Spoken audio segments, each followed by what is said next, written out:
Hello friends, मैं हूँ साक्षी। स्वागत है आपका अपने ही यूट्यूब चैनल अचीवे में। फ्रेंड्स, यहाँ पर हम हिंदी की चैप्टर वाइज सीरीज़ को स्टार्ट कर रहे हैं, जिसका हमने फर्स्ट चैप्टर लिया है हिंदी वर्णमाला।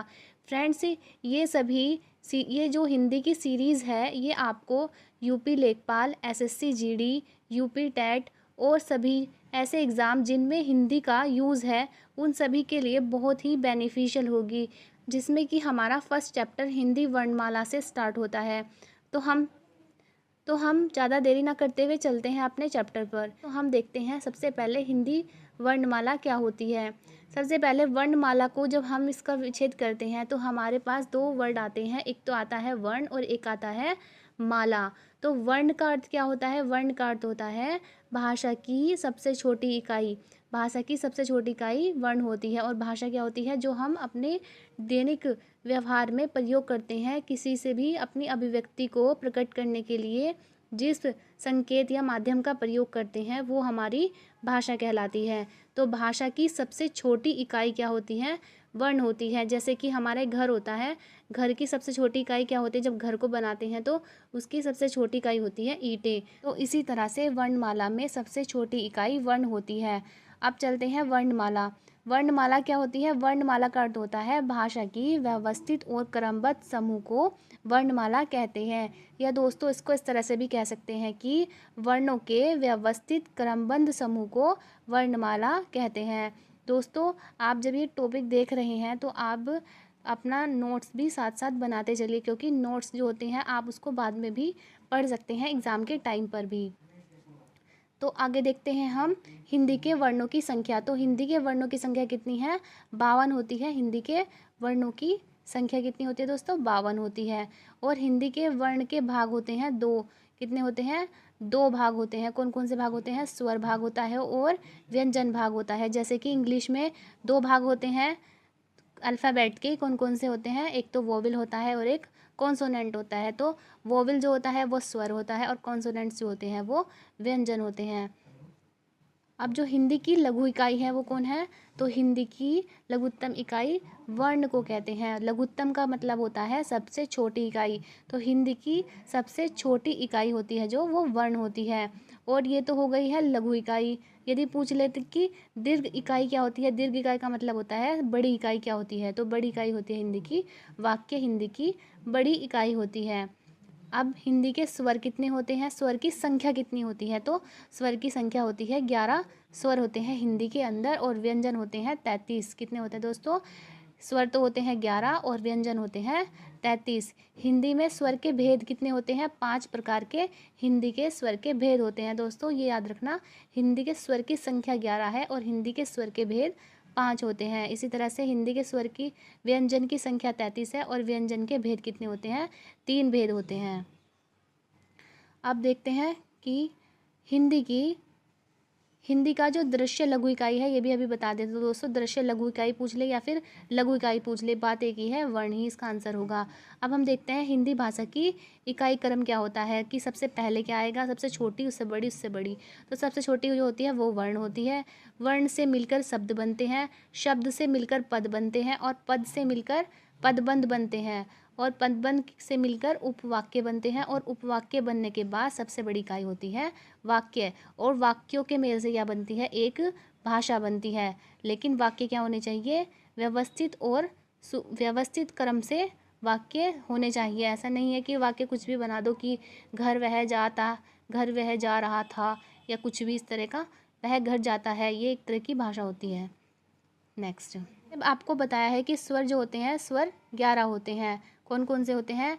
ए, आ, ई, आई, उ, औ, री, ए, आए, ओ, औ।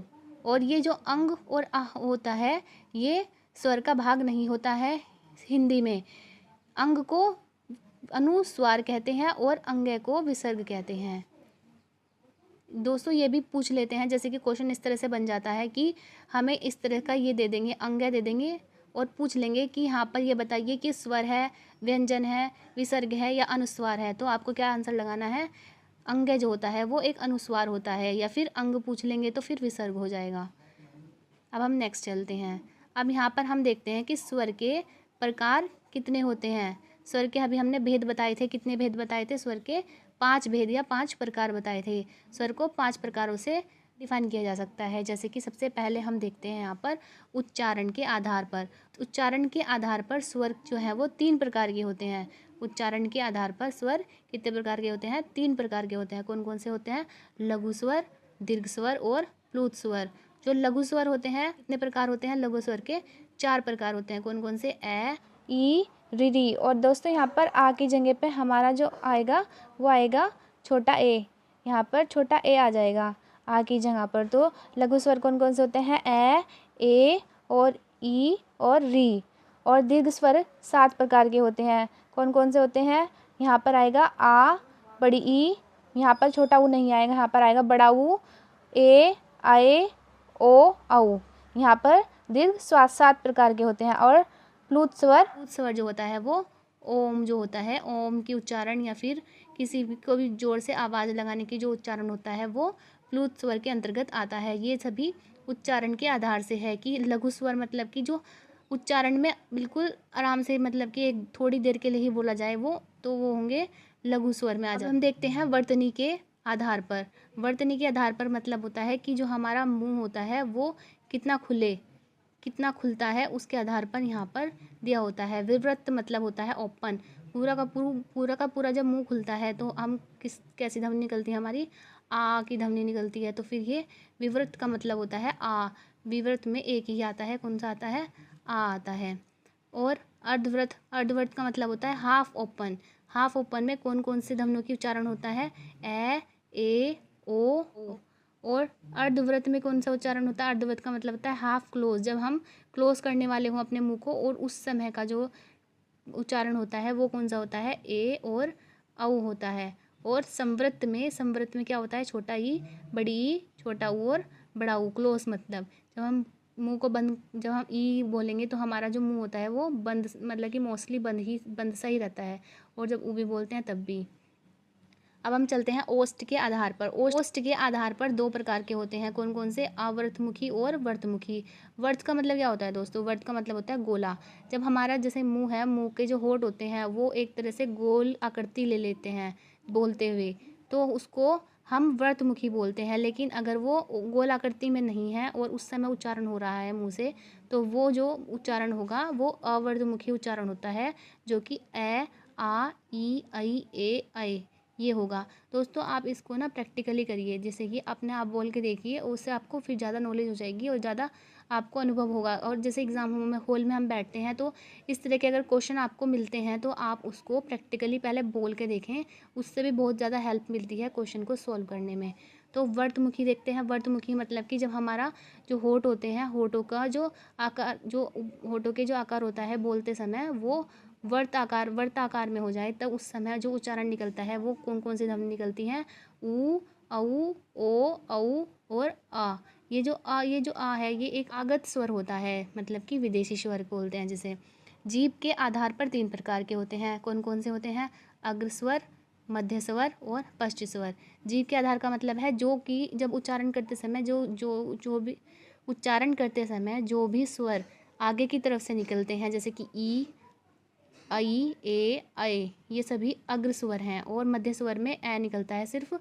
और पश्च स्वर में आ, ऊ, औ, ओ, औ और आ, ये सब निकलते हैं।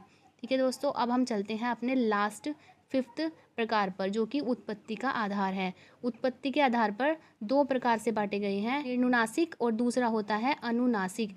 निर्नुनासिक में ए, आ, ई ये सभी आ जाते हैं। और अनुनासिक में जहाँ पर भी ये वाला चिन्ह आएगा, ये समझ लीजिए ये क्या होता है? ये एक अनुनासिक का चिन्ह होता है। जहाँ पर भी ये आपको दिखे तो ये एक अनुनासिक स्वर का चिन्ह होता है। ठीक है दोस्तों, तो हमने यहाँ पर 5 प्रकार पढ़ लिए हैं। हम अब एक बार रिवीजन कर लेते हैं। कौन कौन से? उच्चारण के आधार पर कितने प्रकार के? 3 प्रकार के। और विवृत के आधार पर कितने प्रकार के? 4 प्रकार के। ओष्ठ के आधार पर 2 प्रकार के। जीभ के आधार पर 3 प्रकार के। और उत्पत्ति के आधार पर भी 2 प्रकार के होते हैं। अब हम चलते हैं अपने नेक्स्ट पेज। दोस्तों यहाँ पर अब हम वर्णों के उच्चारण के स्थान पढ़ेंगे कि कहाँ कहाँ से माउथ में कहाँ से कौन सी ध्वनियाँ और स्वर निकलते हैं। तो सबसे पहले यहाँ पर पहले हम स्टार्ट करते हैं यहाँ से ये जो हमारा पॉइंट होता है ये कंठ होता है। कंठ का मतलब होता है गला। और यहाँ से जो भी वर्ण स्टार्ट होते हैं उनको कौन कौन से हैं, ए, आ, अंगे और कै वर्ग और है, ये सभी कंठ से शुरू होते हैं। कै वर्ग का मतलब होता है, इसमें आ जाते हैं कै, खे, गे, घे, अणे, ये सभी कै वर्ग में आते हैं, जो कि कै की लाइन में आएंगे दोस्तों। कै, खे, गे, घे, अणे, ये सभी कै वर्ग होते हैं। और इसी तरह से ही चै वर्ग भी होता है, टै वर्ग भी होता है और ये तै वर्ग भी होता है। अब देख लेते हैं हम यहाँ पर एक बार और रिविज़न कर लेते हैं। कै, आ, अंगे, कै वर्ग और है। दोस्तों ज़्यादातर ना यहाँ से पूछते हैं क्वेश्चन है से। अगर ऐसे पूछ लेंगे कि है का उच्चारण स्थान कहाँ से होता है तो कंठ से होता है, ये चीज़ ध्यान रखना दोस्तों। अब हम देखते हैं कंठ तालु। कंठ तालु क्या होती है, ये तो होता है कंठ और यहाँ से होती है तालु। कंठ से जब हम अंदर की तरफ देखते हैं, जैसे कंठ के बाद क्या आता है, तालु आता है। तो कंठ और तालु यहाँ से जो भी ध्वनि उच्चारण होगी उनको कौन कौन सी होगी, ए और आए। ए और आए कंठ प्लस तालु से उच्चारित की जाती है। अब तालु और अब देखते हैं खाली तालु से कौन कौन सी ध्वनि उच्चारित की जाती है, तो ई, आई, चै वर्ग और य। यहाँ पर दोस्तों यह लिखा है ई, आई, चै वर्ग और य, ये सभी तालु से उच्चारित किए जाते हैं। अब देखते हैं दोस्तों यहाँ पर मूर्धा। मूर्धा से क्या होते हैं, जो हम तालु के बाद क्या आता है, मूर्धा आती है। मूर्धा से हम रीरी, टै वर्ग और शै, शै मतलब शै षटकोण, ये सभी हम मूर्धा से उच्चारित करते हैं। अब देखते हैं नासिक से। नासिक मतलब नाक से, नाक से उच्चारित होने वाले। नाक से उच्चारित कौन कौन से होते हैं, अणय, अण्य, जितने भी हमारे पंचम वर्ण होते हैं वह सभी नाक से उच्चारित होते हैं। ठीक है, जैसे कि अणय, न, न, मैं, ये सभी नासिक वर्ण कहलाते हैं। अब हम देखते हैं दंत मूल से। दंत मूल मतलब कि जो दांत के पास से आवाज़ आती है तो वो कौन सी होती है, र और ल। ये र और ल जो होती है वो दंत मूल के वर्ण होते हैं। और अब देखते हैं दंत ओष्ठ।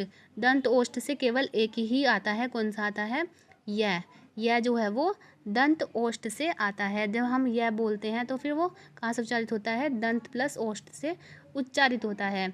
अब हम देखते हैं खाली दंत से निकलने वाले जितने भी तै वर्ग होगा, जैसे कि तै, थ, द, ध, ठीक है, ये सभी दंत से उच्चारित होते हैं, मतलब कि हाँ दांत से इसका उच्चारण होता है। और शै भी दांत से उच्चारित होते हैं। दोस्तों जो ये लास्ट में ये शै हो गया या यह हो गया, ये एक एक जो मोस्टली आप देख रहे हो, यहाँ पर शै है, यहाँ पर यह है, ये है बताया था अभी मैंने आपको, और यहाँ पर यह है। ये एक मोस्ट इम्पोर्टेंट टाइप से समझ लीजिए, क्योंकि मोस्टली एक बेसिक नॉलेज तो सभी को ही होती है, थोड़ा सा ना अगर कठिन क्वेश्चन बनते हैं तो यहीं से ही बनते हैं। अब ओष्ठ देख लेते हैं। ओष्ठ, ओष्ठ का मतलब होता है होठ। होठ से जो उच्चारित होते हैं ऊ, औ और पै वर्ग, ये सभी ओष्ठ से उच्चारित होते हैं। और अब हमारा लास्ट बचा है ओष्ठ कंठ। ओष्ठ कंठ मतलब कि होठ से, और कंठ मतलब गले से कौन कौन से निकलते हैं, तो औ, ओ और अंग और आ, ये सभी हमारे कहाँ से निकलते हैं, ओष्ठ प्लस कंठ से निकलते हैं। तो दोस्तों हमने आपको बता दिया है कि हमारे वर्णों का उच्चारण कैसे कैसे और कहाँ कहाँ से होता है। अब हम एक बार इसको हम तालिका से पढ़ लेते हैं कि हमारे कैसे कैसे उच्चारण होंगे।